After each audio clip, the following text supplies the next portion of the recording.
Nagpapatuloy ang matinding labanan nina Volkov at ng Grand Duchess, at makikitang hirap silang tapatan nito, maging si Charlotte ay nahihirapan rin sa laban. Sa sandaling yun, inihanda ng Grand Duchess ang kanyang kakayahan at sinabi na magmakaawa na lamang sila. Ginamit niya ang kanyang kakayahang Rune of Command, na nagbibigay sa kanya ng kakayahang pilitin ang kilos ng sinumang makita niya gamit ang isang boses na pinapalakas ng mana. Sa oras na yun, makikita sa labanan na unti-unti nang natatalo ang dalawa sa pakikipaglaban. Napamura na lamang si Volkov, gaya ng inaasahan niya, hindi maganda ang takbo ng laban nila ni Charlotte laban sa Grand Duchess. Ngunit naisip din niya na ang bilang ng mga target na kaya nitong lubusang masakop gamit ang sabay-sabay na utos ay hanggang 2 lamang. Habang patuloy nilang pinipigilan ng Grand Duchess, naghahanda naman si Russell sa hindi kalayuan para sa kanyang pag-atake. Inunat niya ang kanyang braso habang naglalabas ng mana at binanggit na ayaw niyang sirain ang mukha ng kanyang kamahalan, ngunit wala siyang pagpipilian ngayon. Ginamit niya ang kanyang kakayahang Rune of Dragon Burst, kung saan iniimbak ng caster ang mana at pinapasabog ito ayon sa kanyang kagustuhan. Inatake ni Russell ang Grand Duchess, at direkta itong tumama sa kanyang mukha, agad siyang napahinto, at dahil sa ataking yun ay nag-alab ang kanyang galit. Sa kabila ng lahat, patuloy pa rin niyang nilalabanan ang dalawa. Pilit naman siyang pinipigilan nina Charlotte at Volkov sa anumang binabalak niya. Ngunit sa oras na yun ay nakita na niya ang kanyang target, si Odi, kaya agad siyang kumuha ng buwelo. Sa kanyang napakabilis na galaw, agad niyang pinatumba ang dalawa sa isang iglap. Pagkatapos, mabilis siyang kumilos at sinugod si Odi sa kanyang kinalalagyan. Naging alerto naman si Odi sa paparating na atake. Habang papalapit ang Grand Duchess, sinabi niya sa kanyang sarili na ang dahilan kung bakit hindi niya ito matanggap ay hindi lamang dahil kay Dariel. Ngunit sa sandaling yun ay nakaabang si Russell, handang pigilan siya. Gayunpaman, walang kahirap-hirap niyang naiwasan ang bawat pag-atake nito. Habang umiiwas, patuloy na nag-iisip ang Grand Duchess, ang dahilan ng lahat ay dahil ang kalahati ng kanyang pagmamahal ay ibinigay niya kay Dariel, ang kanyang anak, at ang natitirang kalahati ay sa kanyang asawa na si Leon Sapphire, kaya natatakot siya na baka mahalin din niya si Odi. Sa kabila nito, patuloy pa rin siyang hinahabol ng dalawa, ngunit hindi siya tumitigil sa pagninilay. Ang sakit ng pagkawala ng kanyang anak ay sapat na, yun pa lamang ay halos hindi na niya kayanin nang mawala si Dariel. Pilit naman siyang pinigilan ng dalawa, at nagawa pa nila siyang tamaan sa pagkakataong yun. Sa kabila ng lahat ng kanyang tama, nagawa pa rin niyang makalapag ng maayos. Patuloy na gumugulo ang kanyang isipan dahil alam niyang hindi niya kakayanin na maranasan muli ang ganoong sakit. Sa huli, isa lamang siyang espiya na maaaring balang araw ay magtaksil sa pamilyang Leon. Kaya kailangan niyang lumayo kay Odi. Sinamantala naman ng tatlo ang pagkakataon upang umatake habang abala ang Grand Duchess sa kanyang nararamdaman. Kahit sobrang pagod na siya sa labanan, hindi niya maiwasang isipin na palagi niyang itinutulak si Odi palayo sa tuwing sinusubukan itong lumapit sa kanya. Napakagat siya sa kanyang labi habang iniisip na nais niyang maging isang mapagmahal na ina para rito. Ngunit hindi niya kaya, dahil alam niyang masasaktan lamang niya ito, kaya pinipilit niyang umiwas sa kanya. Habang papalapit ang mga pag-atake ng dalawa, nagawa niyang maiwasan ang mabilis na paghampas ng kadena ni Volkov. Nahawakan niya ang kadena, ngunit abala pa rin ang kanyang isipan, sinusubukan niyang pigilan ang sarili na huwag siyang lubusang mahalin.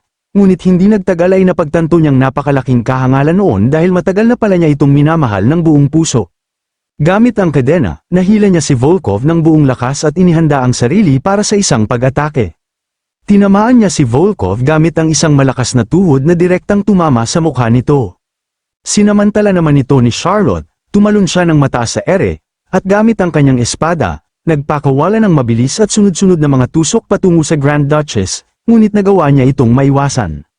Sa isang mabilis na galaw, dahan-dahan niyang nilapitan ang espada at matagumpay na nahawakan ang talim nito gamit ang kanyang kamay. Pagkatapos, ginamit niya yun bilang pagkakataon upang makapagpakawala ng isang direktang sipa na nagpalipad kay Charlotte sa malayo. Sa kabila ng sunod-sunod na pag-atake, nagawa pa rin niyang umiwas at matagumpay na makalapag ng maayos sa lupa. Sa sandaling yun, naisip pa rin niya na maaaring nabigyan na niya si Odi ng sugat na hindi kailanman tuluyang maghihilom, wala siyang karapatang hilingin na patawarin siya, marahil ay hindi siya mapapatawad nito habang buhay, wala rin siyang karapatang hilingin na unawain siya. At lalong wala siyang karapatang ipasa rito ang bigat ng kanyang mga kasalanan, bigla na lamang siyang nakaramdam ng kakaiba. Dahil sa oras na yun, isang pag-atake ang tumama sa kanyang tagiliran na hindi niya inaasahan. Agad siyang napalingon sa hindi kalayuan at nakita niya si Russell. Ngunit sa kabila ng kanyang kalagayan, nagawa pa rin niyang lumaban, hinayla niya ng buong lakas ang kadena ni Volkov. Ginamit niya ito bilang sandata at itinapon ang katawan ni Volkov, na tumama kay Russell ng buong lakas.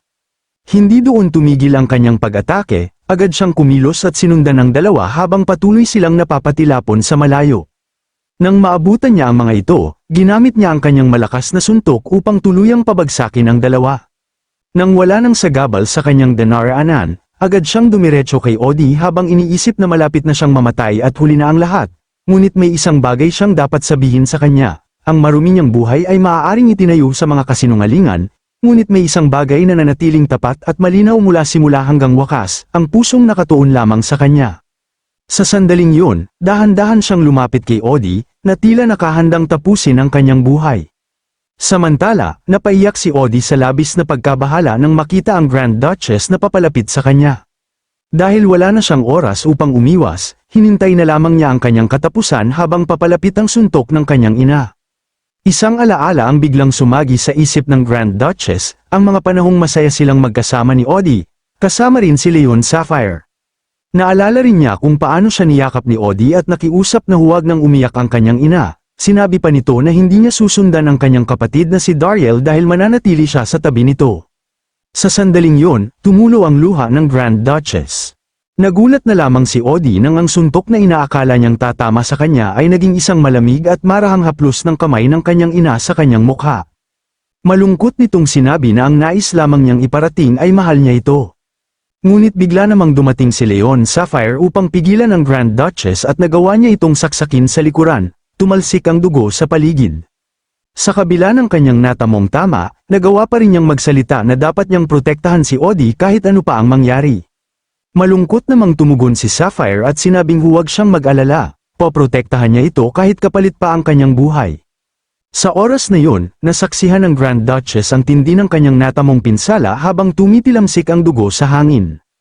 Nagmamadaling lumapit si Odi, na labis na nababahala sa kanyang ina habang paulit-ulit niya itong tinatawag, ngunit sinabihan siya ng kanyang ama na huminahon dahil hindi patay ang kanyang ina. Dumating naman si Hugh, at inutusan siya ni Sapphire na bigyan agad ng pampakalma ang Grand Duchess, agad naman siyang sumang-ayon, ngunit nag-alinlangan pa rin siya.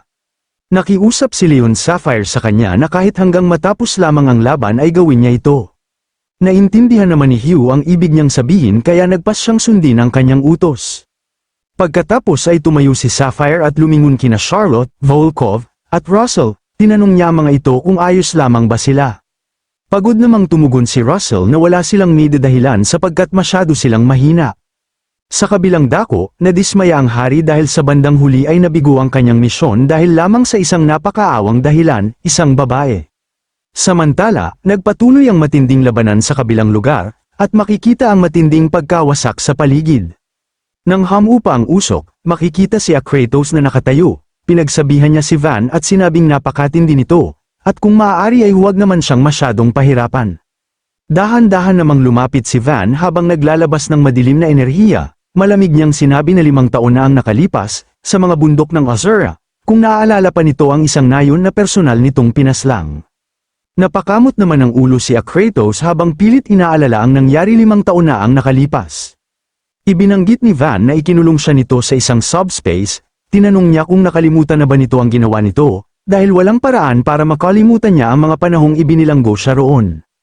Pilit namang inaalala ni Kratos ang mga pangyayari 5 taon na ang nakalipas kaya tinanong niya si Van kung ito ba ang prinsipe ng korona ng kaharian ng Morbant. Napahawak siya sa kanyang baba at itinangging na hindi siya yon dahil pinatulo niya mismo ang dugo ng prinsipe at imposibleng nabuhay pa ito. Pagkatapos ay naalala niya ang isang tao mula sa kaharian ng Sergon, ngunit muli niya itong itinanggi dahil sa pagkakaalala niya ay sinunog nila ang lahat ng bangkay doon matapos nila itong patuyuin isa-isa. Dahil wala siyang maalala, nag-dirty finger na lamang siya kay Van at sinabing wala siyang pakialam dahil mas marami pa siyang napatay kaysa sa mga yon. Matapos marinig ang mga sinabi ni Kratos, biglang sumili ang ngiti sa mukha ni Van, sinabi niyang sa totoo lang ay isa itong perpektong pagkakataon. Pagkasabi nito ay naglabas siya ng matinding mana habang tinitigan si Kratos, malamig niyang sinabi na kailangan talagang maging basura ang isang tao sa ganoong antas upang maging sulit ang kanyang paghihiganti. Ilang sandali lamang ay nag-ipon siya ng enerhiya sa kanyang kamay at dahan-daang bumuo ng isang sandata. Mula sa kapangyarihang yun, lumikha siya ng isang mahaba at matulis na sibat. Ginamit niya ang kanyang kakayahang armament summon na tinatawag na Lance of Nocturne. Kasabay nito ay inihanda niya ang kanyang sibat para sa labanan. Sa sandaling yun, sumagi sa kanyang isipan ang isang alaala mula sa kanyang nakaraang buhay. Sinabihan siya noon ng ama ni Linda na simula sa araw na yun ay tuturuan siya nito ng isang martial arts skill na kakailanganin niya upang mabuhay, ngunit nagdadalawang isip si Van sa kanyang kakayahan kaya nainis ang ama ni Linda at sinabing huwag niya itong maliitin dahil mahusay ito noong kanyang kapanahunan. Bigla namang dumating si Linda at tinanong ang kanyang ama kung sinusubukan ba nitong turuan si Van ng kung ano-anong kakaibang bagay. Tumugon naman ang kanyang ama na hindi yun kakaibang bagay dahil kakailanganin din yun ng isang lalaki balang araw. Dahil dito, sinabihan ni Linda ang kanyang ama na tumigil na at niyaya niya si Van na mag-grocery shopping kasama siya. Napasigaw naman ang kanyang ama at tinanong kung saan sa tingin nila ito pupunta dahil sasama rin siya. Naalala ni Van ang masayang mukha ni Linda. Sa araw ding yun, nakaramdam siya ng saya sa piling ng mga magulang nito na kumupkop at umampon sa kanya. Sa kasalukuyan, napapikit na lamang si Van at tinawag si Uncle Partham, sinasabing tama ang itinuro nito sa kanya.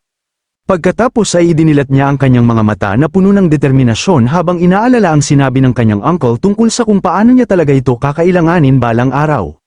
Matapos ang kanyang pagninilay, agad siyang nagpakawala ng maraming hiwa sa hangin na mabilis na tumungo sa kinaroroonan ni Akratos. Ngunit madali lamang niya itong naiwasan. Lumagpas lamang ang mga pag-atake at hinati ang kalahati ng lungsod. Ilang sandali lamang ay tuluyan itong nahati sa pambihirang lakas. Makalipas ang ilang sandali, sumabog ang lugar, napatingala si Akratos at inisip na malamang ay kalahati ng kastilyo ang nasira, ngunit agad niya itong itinanggi dahil masyadong malinis ang pagkawasak kung purong presyon lamang ang may gawa nito. Nagulat siya dahil sa isang galaw lamang ay nabura agad ang isang bahagi ng kastilyo. Habang abala si Akratos sa pag-iisip, agad namang sumugod si Van ng napakabilis, gamit ang kanyang sibat, inatake niya ito ngunit mabilis din itong naiwasan. Kaya itinulak niya ang kanyang pag-atake sa sukdulan at nagpakawala ng sunod-sunod na mabilis na mga atake, nagawa naman itong salagin ni Akratos gamit ang kanyang maraming matutulis na galamay. Ngunit hindi sumuko si Van at patuloy itong pinaulanan ng kanyang sibat. Sa sandaling yun, nagpatubo si Akratos ng napakaraming matutulis na bagay mula sa kanyang mga galamay. Agad niya itong pinakawalan patungo kay Van, ngunit madali rin niya itong nasalag gamit ang mabilis na paggalaw ng kanyang sibat. Tumalon siya sa himpapawid upang kumuha ng buwelo. Mula sa ere, buong lakas niyang ibinagsak ang kanyang sibat sa lupa habang nagliparan ang mga hiwang enerhiya patungo kay Akratos. Agad namang kumilos si Akratos at sinubukang harangan ito gamit ang kanyang napakaraming galamay. Sa sandaling tumama ang pag-atake, naputol ang ilan sa mga galamay ni Akratos at tumagos pa ang atake sa kanyang likuran, dahilan upang magkaroon ng napakalakas na pagsabog na nagpalipad ng alikabok sa paligid. Habang pinagmamasdan niya ang kanyang putol na galamay na patuloy na sumisirita ng dugo, hindi siya makapaniwalang nagawa itong putulin ni Van.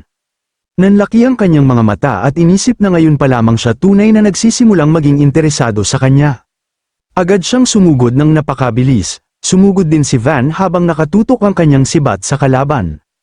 Kalmado namang itinaas ni Akratos ang kanyang kamao at sinabing susubukan niya kung kakayanin nito ang simpleng pitik sa mukha.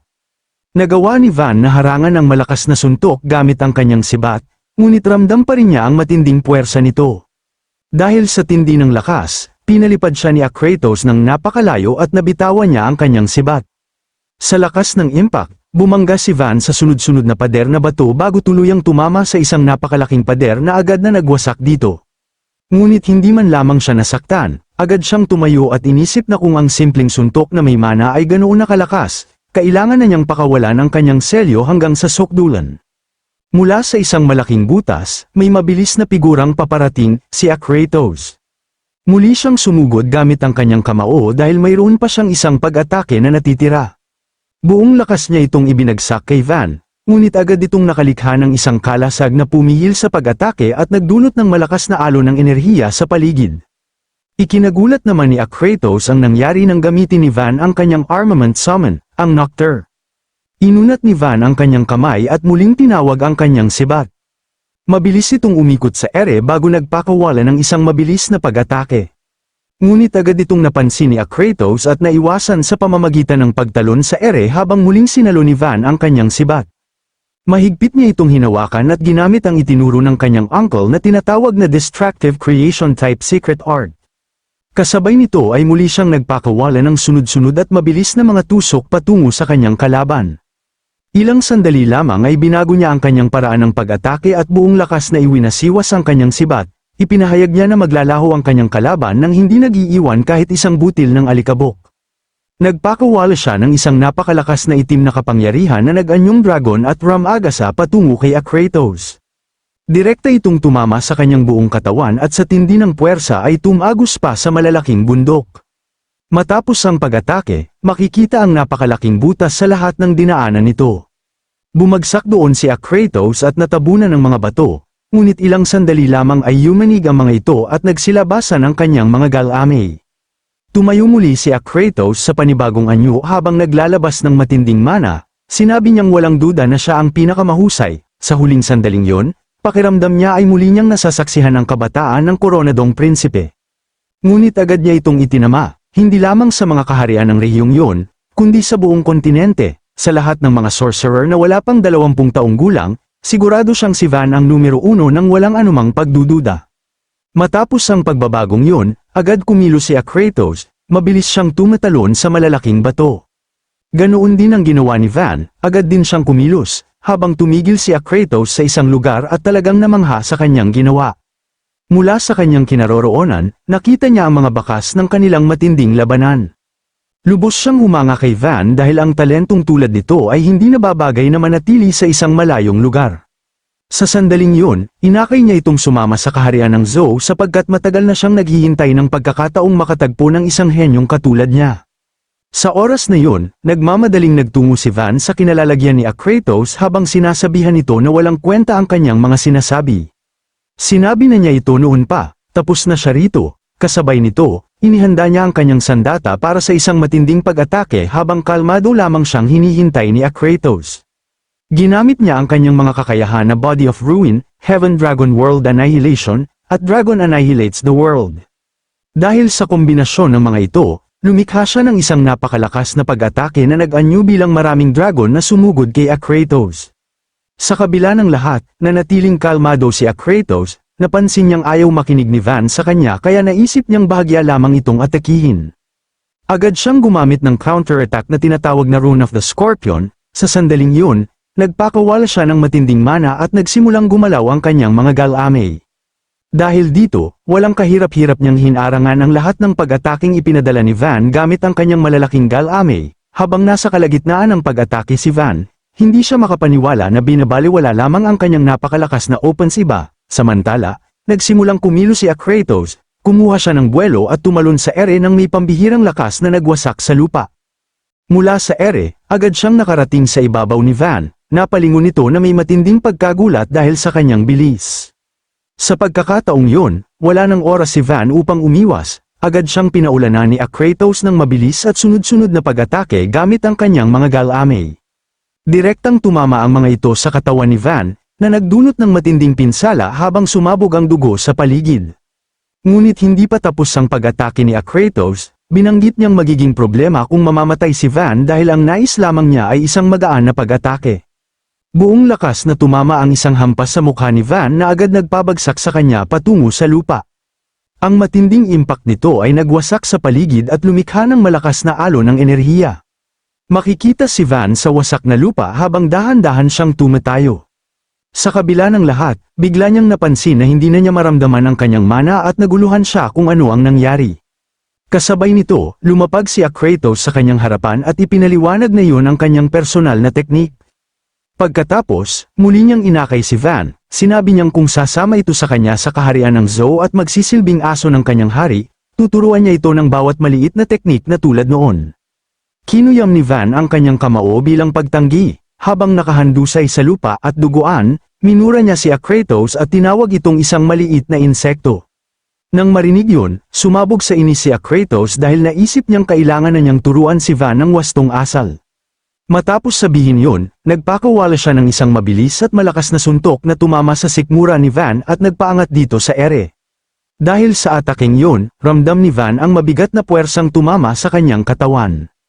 Dahil dito, napatilapon siya sa malayo at, sa tindi ng impact, nagawa pa nitong mabutas ang pader na bato. Sa kabilang dako naman, patuloy ang matinding labanan. Sa kalagitnaan ng kanilang laban, isang bagay ang malakas na bumagsak sa kanilang harapan na nagpa-atras sa kanila sa pagkagulat. Napahinto sandali ang kanilang laban habang napaisip si Sapphire at Haring Kyrian kung ano ang biglaang bumagsak sa kanilang harapan. Nang hamupa ang alikabok sa paligid, agad na pagtanto ni Sapphire na si Van pala ang bumagsak sa lupa, naliligo sa dugo at may butas ang sikmura. Nagulat ang dalawa at hindi makapaniwala na nag-iisang lumaban si Van kay Akratos. Napansin din nila ang nakakatakot na kalagayan ng kanyang kaliwang kamay. Dahan-daang tumayo si Van, gaya ng inaasahan ni Hugh, hindi lamang siya isang ordinaryong bata habang tinatanong nito kung maayos pa siya. Tiningnan siya ni Van at nakiusap na bigyan siya ng sapat na oras dahil ang sugat na tulad nito ay agad ding gagaling. Habang hinahabol niya ang kanyang hininga, lumaki ang mga mata ni Odie sa pagkabigla at tinawag si Van. Nagtataka siya kung paano pa ito nakagagalaw sa ganoong kalagayan.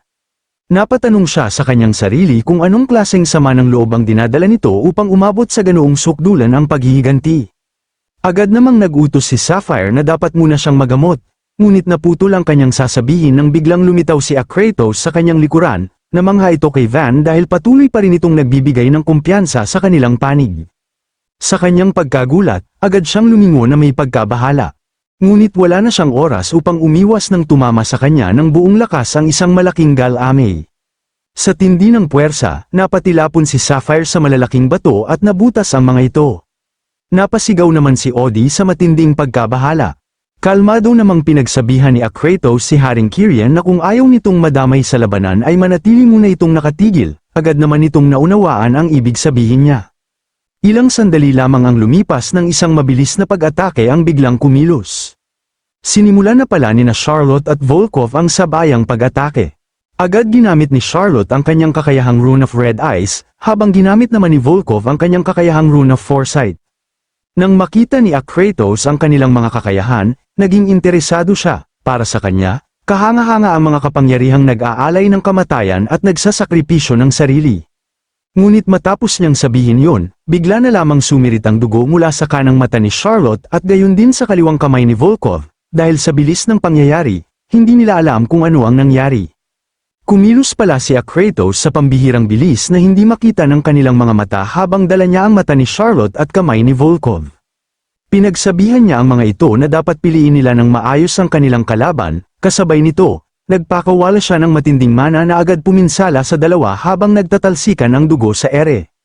Dahil sa nangyari kina Charlotte at Volkov, agad kumilos si Russell gamit ang kanyang Cannon Blast Rune at inutusan si Akratos na lumayo sa kanila. Nagpakawala siya ng napakalakas na mana patungo sa kinalalagyan ni Akratos. Ngunit wala itong pakialam at nanatili lamang na nakatayo habang hinihintay ang pag-atake, kinilala pa niya ito bilang isang Doom-type rune. Gamit ang kanyang mga galame, nagawa niyang pigilan ng pag-atake ni Russell at sinabihan itong mayroon itong dissenting rune art ngunit isa itong napakamalas na tao. Sapagkat sa sandaling yun, ibinalik niya ang pag-atake gamit ang kanyang Rune of Bombardment at lalo pa niya itong pinalakas. Nang makita ni Russell ang sariling pag-atake na pabalik sa kanya, napamura siya sa pagkabahala. Nang tumama ito sa kanya, lumikha ito ng napakalakas na pagsabog at alon ng enerhiya sa paligid. Sa tindi ng lakas nito, kitang-kita sa bakas ng lupa ang napakalaking kapangyarihang kumawala. Natuwa naman si Akratos sa nangyari dahil nagkataon lamang na nakasalubong niya si Russell, ngunit naisip niyang samobra yata siya at baka ginawa niya itong abo. Sa hindi kalayuan, napasigaw si Hugh nang makita ang nangyari kay Russell. Dahil doon, agad binaling ni Akratos ang kanyang atensyon dito, dahil sensitibo ang kanyang pandinig, sinabihan niya itong tumigil sa pag-iingay. Kasabay nito, agad niyang sinakmal ang mukha ni Hugh at buong lakas itong ibinagsak sa lupa, na nagwasak sa paligid. Nabigla si Odie nang makita ang kalunos-lunos na pangyayari, bakas sa kanyang mukha ang matinding takot at pagkabahala. Nanginginig ang kanyang buong katawan nang biglang lumingon si Akratos sa kanya at tanungin kung siya ba ang anak ni Versa. Sinabi nitong mukhang hindi naman siya marunong gumamit ng anumang wastong rune arts. Sa masamang ngiti nito, napaisip siya kung papatayin ba niya ang babaeng yun o hindi. Tinanong pa niya si Odi kung ano ang dapat niyang gawin dito at hinayaan niya itong pumili para sa sarili nito. Sa matinding pagkabigla, naisip ni Odi na kailangan na niyang kumilos at tumakas dahil nakita niyang bagsak na ang lahat. Agad namang nagpasya si Kratos na patayin na lamang siya kaya umatake ito gamit ang kanyang matutulis na galamay. Sa sandaling yun, napaiyak na lamang si Odi dahil sa takot at hindi na siya makagalaw. Ngunit sa mismong sandaling tatama na ang pag-atake, bigla na lamang siyang naglaho sa harapan ni Kratos, na ikinagulat nito. Habang nangyayari yun, binyantaan niya ang tumulong dito na kung tuluyan itong tatakas, baka mabuhay pa ito ng kahit isang araw. Lumingon siya at matalim itong tiningnan, pinagsabihan niya itong sa halip na itapon ng sarili sa impyerno para sa isang hangal na batang lalaki ay dapat nitong isipin ang sariling buhay. Ang may kagagawan pala ng lahat ay si Anna, nagawa niyang i-teleport sina Odi at Van sa isang ligtas na lugar. Ngunit tumugon si Anna na hindi pa niya natatanggap ang kanyang bayad at hahabulin niya ang perang yun kahit hanggang impyerno. Habang sinasabi niya yun, biglang tumunog ang isang war horn. Nang marinig yun, napatingin si Kratos nang may pagkagulat. Dumating pala ang napakaraming hukbo ng mga sundalo na pawang nakasuot ng mabibigat na baluti. Sa gitna nito ay si Anna, na nagsabing hindi siya basta sumali rito nang walang anumang uri ng backup na plano. Mula sa ibabaw ng mga batuhang bangin, na puno ang paligid ng mga pangkat ng mga sundalo, sila ang Ba'an Kingdom Vanguard Forces, na mas kilala bilang The King's Blade, dumating ang kanilang pinuno at binanggit na nakalulungkot na muli silang magkita sa ganoong sitwasyon. Pagkatapos, inutusan niya ang lahat ng puwersa na magtipon habang tinatawag niya ang Grand Duke na si Kratos.